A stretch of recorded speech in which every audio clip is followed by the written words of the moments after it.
Howdy ho, YouTube, what's going on? Today we're going over the cards that we know that are coming today in Team Affinity 4, the ones they've let us hear about and know about already. This is what's coming that we know for sure. So you can see right here we have Tom Seaver. There's plenty of other ones to go over as well. So we're gonna go over and cover all of the cards that we know about, the ones that they've told us about, showed us the stats of so far, and see which ones you think are the best and which ones you're gonna be going for first. So bam, let's get into it.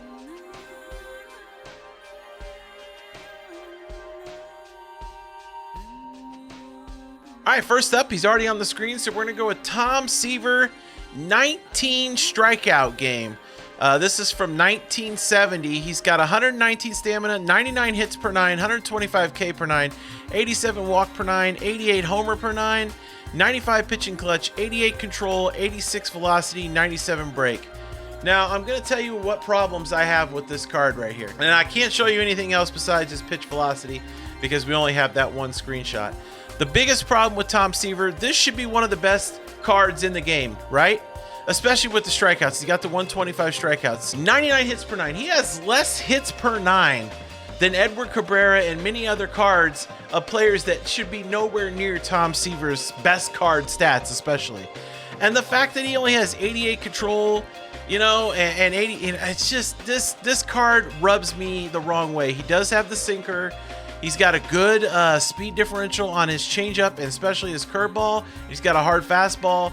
He's got a slider. So he's probably still going to be pretty good, but that hits per 9 should be higher than that. There's no reason that Tom Seaver's best card in MLB The Show has worse hits per 9 than Future Star cards and other cards that of lesser pitchers and players. They did the same thing to Pedro, and Pedro's card is pretty much unusable, you know, in the higher ranks online. I still would use Pedro because I love Pedro. I love Tom Seaver. I hope they don't do this to Bob Gibson as well, because if they ruin Bob Gibson's card when it was one of the greatest seasons of all time, I'm going to be very sad. All right, next up we have Oakland A's Team Affinity card, Jason Giambi. We finally get a 99 Giambi, and it is a banger. 118 contact against right, 111 against left, 125 power against right, 80 against left, 87 vision, 125 discipline, 125 clutch.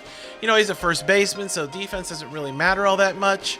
But man, that swing, if you've ever used a Giambi card, you know what I'm talking about. His swing is super glitchy. It's so smooth. It's like butter. And with the power he's got, even against lefties, once you prestige this card, he's going to go to 85 power against lefties, 87 vision. I mean, this is an absolute must off your bench, I think, especially. It's going to take the place of, you know, some of the other lefty bench bats, you know, like Big Papi and stuff like that. I mean, some people still start Big Papi, but I'm using Joey Votto. You guys know I love Joey Votto. So, but this is a pretty good card. I'm happy we finally got a 99 Jason Giambi. It's pretty dirty, and it's going to be a lot of fun to use. All right, next up, I don't know what this is. David Price, Tampa Bay Rays, 97 overall. It's the worst card they've shown us, and he has a horrible pitch mix. His two-seamer, four-seamer, changeup, cutter, knuckleball. I mean, his cutter, if it's got movement, it shows he's got 97 break, 99 velocity, and 90 control, but 90 hits per 9, what is that? 101 K per 9. Like, this card is absolute dookie. Like, dookie on dookie. That's how bad this card is. I just can't imagine anybody using it. I won't use it unless we do a Tampa Bay Rays theme team eventually. But yeah, this, I don't know what they did to Tampa Bay. They should have done Wade Boggs 3,000 hit and gave the Red Sox a different player than Wade Boggs. But the Wade Boggs card for the Red Sox is going to be pretty dirty too. So, but yeah, this David Price, I'm probably not gonna be in a hurry to get this one, you know. All right, next up we got Barry Larkin, 30-30 club from 1996. He had 33 homers, 36 stolen bases. Look at this contact against right and left, both 100. Power against right, 100. Power against left, 114. 108 vision, 116 discipline, 103 clutch.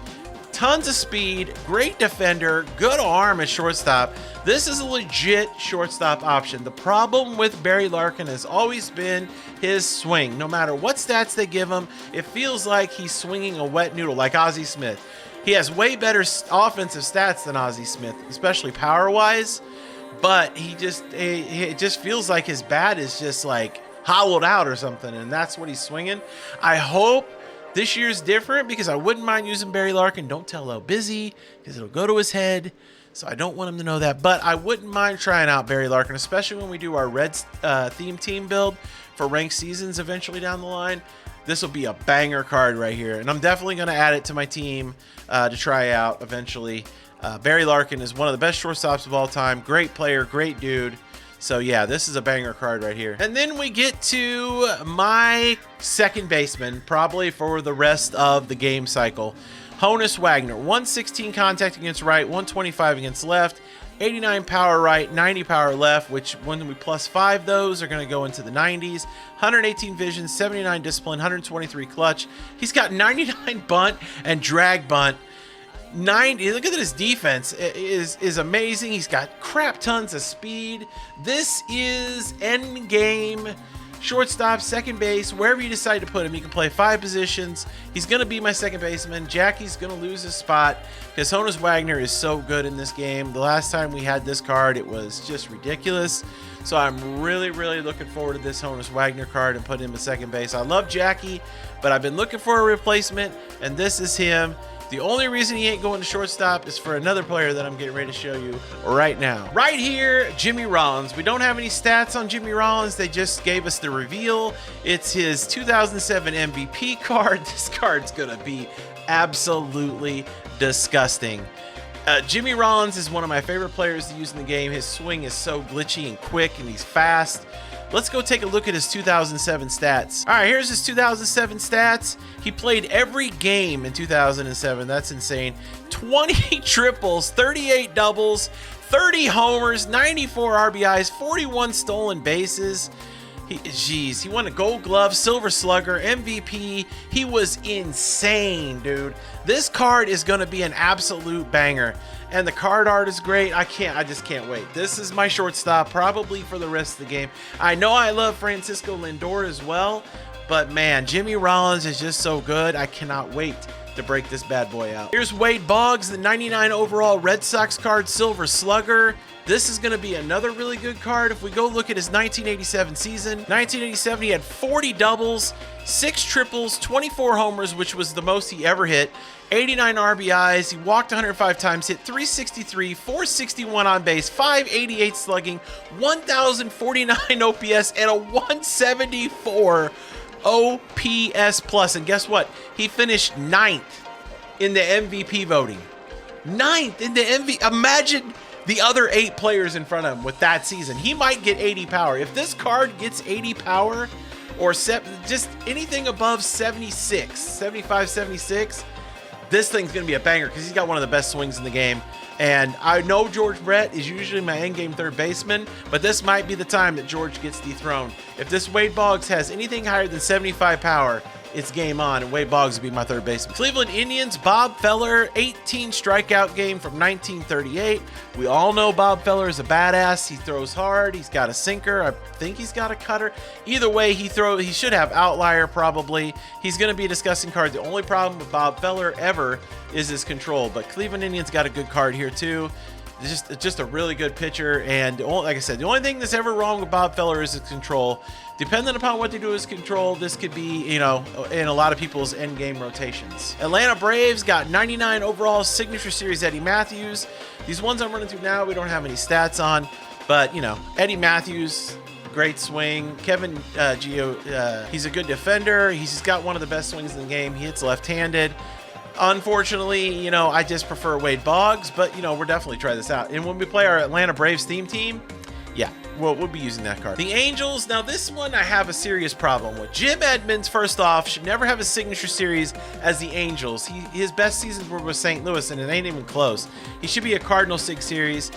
I'll show you who the Cardinals got here in a minute. But Jim Edmonds, 98 overall, when some of these players that got 99s, I just don't get. I feel like it's going to be a good card. They'll probably juice them, but I just don't understand how they didn't give the Angels a 500 home run Reggie Jackson milestone card and maybe wait and do a 98-99 overall Cardinals signature series Jim Edmonds. But either way, he'll be the all-time Cardinals center fielder, so it's still going to be all right. All right, Astros got Craig Biggio, 3,000 hit club. This, if you know anything about three-leg Craig, as Magunsky calls him, he's an animal. We'll definitely try him out at second base as well, but I don't think he's going to be able to take out Honus Wagner. But we don't have the stats yet, so we don't know. All I know is that Craig is usually really, really good. I don't think he'll have catcher secondary on here. Otherwise, that would be an option too. But with it being his 3,000 hit card, I just don't see them doing that. I think he'll just be a straight up second baseman, but I could be wrong. I guess we'll find out on today. Texas Rangers got 99 overall Pudge. Look at that smile. 6 series card. Hopefully his swing is good. I've never been good with a Pudge card, but we're going to try it because we always try everybody out. I don't know. I think the Rangers did very well here. I'm happy that Pudge got his 99 6 series with the Rangers, and this will definitely be a player we check out. I wish we had the stats for this card, but again, we'll see him here later today. Detroit Tigers got Hal Newhouser. He's a beast, lefty. It depends on what pitches and what stats they give him, you know, control and all that stuff. But he had the triple crown for pitchers this season, 25 wins, ERA, strikeouts. Yeah, so he should be dirty. I don't remember if he has outlier or not, and I don't remember his pitches right offhand. But I remember 2 years ago his card being pretty good. So we're going to have to see what they do with this milestone card, but he has potential to be pretty scary. Dodgers, as I predicted, got Duke Snyder. This card's going to be a demon. It's prime card, so it's going to have great power, great speed, great vision, great contact. This could be a sneaky end game outfielder type card, especially once you press Seaver. But again, we don't have the stats. We're just going to have to guess that he's going to be pretty good because a couple years ago, his best card was one of the best cards in the game. So we'll see how his swing is. We'll see what the stats are today. The Cardinals got this demon, 13 shutouts in 1968. In 1968 was one of the greatest overall seasons for any pitcher, Bob Gibson. Literally, he is the reason they changed the height of the mound, was how good he was, particularly in this season. His hits per 9, everything should be well into the 100s, you know, 100, 110s, maybe higher, closer to 125s. Like I said, arguably the greatest pitching season of all time Bob Gibson had in 1968. So this, he will have a sinker too. I think he should have a cutter. This should be an endgame card. This one will not be an endgame card, but it's still a card that I will be happy to use. I am a big Brett Saberhagen fan. Problem is his pitch mix is never any good, and his stats overall are just not any good. But this is a no-hitter card, so his hits per 9 should be 125, right? Because he gave up no hits, but we'll see what they do with these. This potentially could be an okay card depending on his pitch mix and his speed, but I'm not holding my breath. But I love Brett Saberhagen. Speaking of pitching ninjas, we got Greg Maddox 300 win club. They give it to him with the Cubs. That's where he got his 300th win. This card should be a stud. I'm guessing this will be Maddox's best card. I don't know. Maybe they'll do a Sig signature card later. I don't know. But this card will be a demon. We don't have stats on it again, but later today we will, and I can't wait to see what they are. Paul Molitor, Brewers card. You're probably like, why did you just skip past that? Because nobody cares. I love Paul Molitor, but unfortunately his cards in the game are never good. This guy could be fun to use, John Olerud, depending upon what season they use or what stats they use. But if you go look at his 1993 season, go look at that. Just do me a favor and go look at that, and then come back to me. If they use stats from mostly that season, this card's going to be a secret demon. All right, this one I have a problem with too. Walter Johnson for the Twins. This should be Kirby Puckett. I don't understand. 110 shutouts, all-time career record. This card's going to be dirty. I mean, Walter Johnson's just filthy, disgusting, dirty. He'll have outlier because he throws ridiculously hard back then. So he could be in some people's endgame rotations because just how hard he throws and his control and all that with pinpoint. But I just feel like this should have been Kirby Puckett. I don't. He was a wash. I don't know.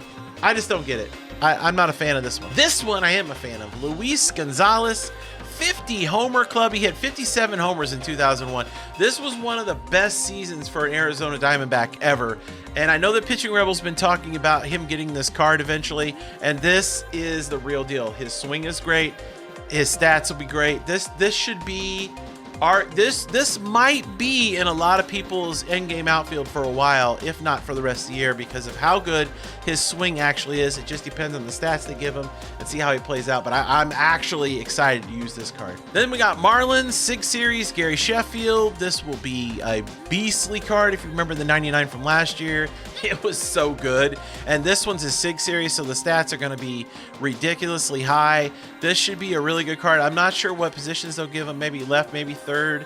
We're just going to have to see later today. But yeah, this is one of those cards that I'm excited to see what it looks like, and I'm excited to use them in ranked season. So we'll have to see. All right, so I saved the best for last, and that's Big Hurt. Frank Thomas, 1994 MVP, 120 contact right, 125 left, 125 power, both ways, 95 vision, 125 discipline, 90 clutch. Fielding doesn't matter. He's a common defense. Nobody cares. Because last year, Frank Thomas, his defense has always been solid no matter what they give him at first base. Look at those hitting stats. This card is it. This will be my first baseman. Joey Votto will go to the bench for platoon. Maybe I may platoon him in some time. I may not. I mean, Big Hurt can hit both righties and lefties. So yeah, this is the one I've been waiting for. This is my favorite card in the program right now, and I can't wait to get it later on today, because this will be the first one I get. Will be a Big Hurt, and we're gonna get him to level 5 too. Book it. All right, that's the video. I hope you enjoyed the rundown of the players that we got and we know about leading into today's Team Affinity 4. It's going to be a great program. There's going to be a new conquest map for each division. There's going to be showdowns. There's going to be moments. There's going to be, you can play versus CPU against all these teams to earn points. There's going to be exchanges, which we'll be doing. All kinds of ways, stats, all kinds of way to earn points for the new Team Affinity. We don't know what the collections are going to be yet. We don't know what the big collection reward is going to be yet. Oh, and we did learn the new legend is Vinnie Castillo. I didn't have him in here. They didn't even tweet it out. It was weird. MLB The Show didn't even tweet it out. They announced it in their video, but they didn't tweet out a picture of his card or anything, which I thought was really, really odd. But you know, what are you going to do? If you enjoyed the video, please leave a thumbs up. I appreciate it very, very much. If you have any comments about the cards you've seen here, which ones you looking forward, let me know what ones you're looking forward to the most. Like which ones you're going to go over and try to get first of the ones we know about right now. We still have some teams left out there, so we'll have to see who's left. But let me know in the comments who you're going for first and who you're most excited about. If you're not subscribed to the channel yet, hit the subscribe button, turn the notifications on so you know when I upload. I upload every day, 9 a.m. MLB The Show content only on this channel. So if you enjoy MLB The Show, make sure to bring your butts in here every day and check out the content. I try to bring it as best as I can. I try to help as much as I can, so I hope you appreciate that and enjoy it. If you need more Big Ol' Buck content, come over to twitch.tv/BigOldBuck. I stream over there. You can make an account for free. Hit the follow button. It's free. We have one of the best fun communities in the twitch.tv world. We'll be streaming a lot of 2K here starting today. And we'll still be doing some MLB on stream, but most of that's going to be on YouTube. So come hang out, have some fun, talk sports. That's what we do all day on twitch.tv/BigOldBuck. Until next time, you can catch me right here. Same Buck time, same Buck channel.